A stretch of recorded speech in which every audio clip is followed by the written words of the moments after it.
और राजस्थान के जोधपुर में साध्वी प्रेम बाईसा की मौत पर सस्पेंस गहराता जा रहा है। पिता के दावे के बाद पुलिस ने डेक्सोना इंजेक्शन लगाने वाले कंपाउंडर को हिरासत में ले लिया है। दरअसल इंजेक्शन के खाली खोल जब्त किए गए हैं और आश्रम को सील कर दिया गया। बताया जा रहा है कि डेक्सोना इंजेक्शन लगाने के महज 5 मिनट बाद साध्वी की मौत हो गई।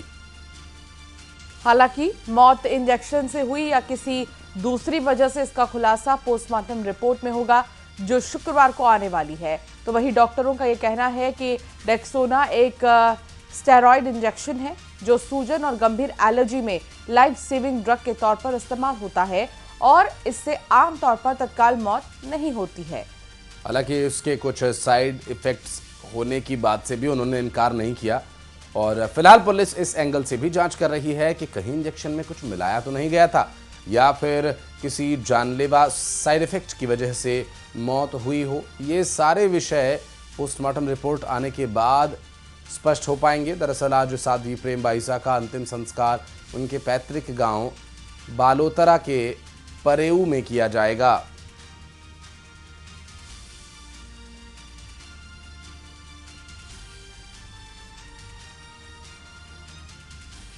इनके पिताजी द्वारा ऐसा बताया गया कि इनकी कल थोड़ी तबीयत खराब थी, जिस पर इन्होंने किसी प्राइवेट कंपाउंडर को बुलाया था।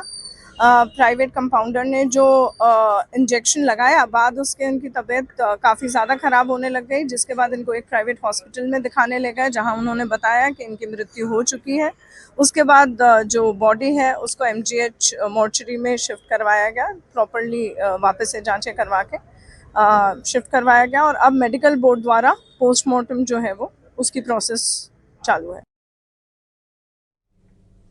और अब बात करेंगे अगली खबर की। तो साध्वी प्रेम बाईसा की मौत के मामले में नया मोड़ सामने आया है। दरअसल जिस मोबाइल से सुसाइड नोट पोस्ट किया गया उसे पुलिस ने फॉरेंसिक जांच के लिए भेज दिया और पिता का दावा यह है कि साध्वी के कहने पर एक साधु ने यह सुसाइड नोट पोस्ट किया था।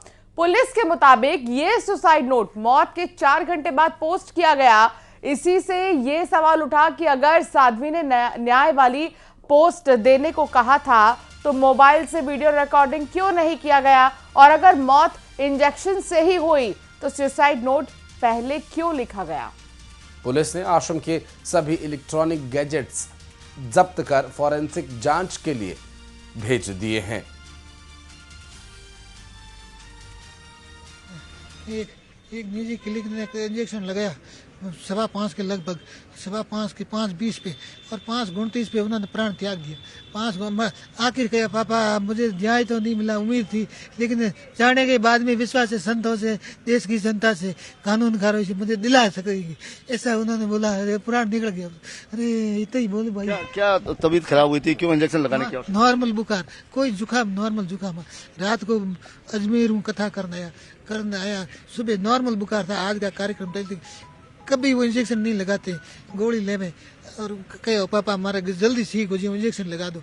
इंजेक्शन लगाने 2.5-3-4 मिनट में उन्होंने ले लिया। अच्छा, वो किस तरह के न्याय की मांग कर रहे थे? क्या न्याय चाहिए था उनको? वो राम जाने।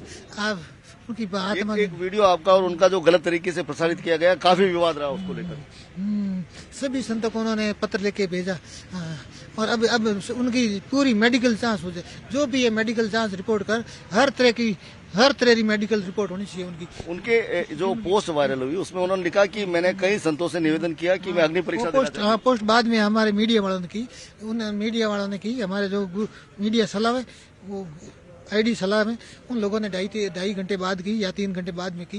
जो अंतिम क्षण थे उनके, वो लिख के उन्होंने वायरल किए। अच्छा, जो अंतिम बात उन्होंने कही थी कि मैं जो अग्नि परीक्षा भी देना चाहती थी, मुझे न्याय मिले। हाँ वो अग्नि परीक्षा जब रिपोर्ट जांच करो, इसकी मेडिकल जांच कराओ, पूरी जांच करा। अब तो उनको न्याय दिला दो, अब तो न्याय दिला दो। और बिलासपुर के शोरूम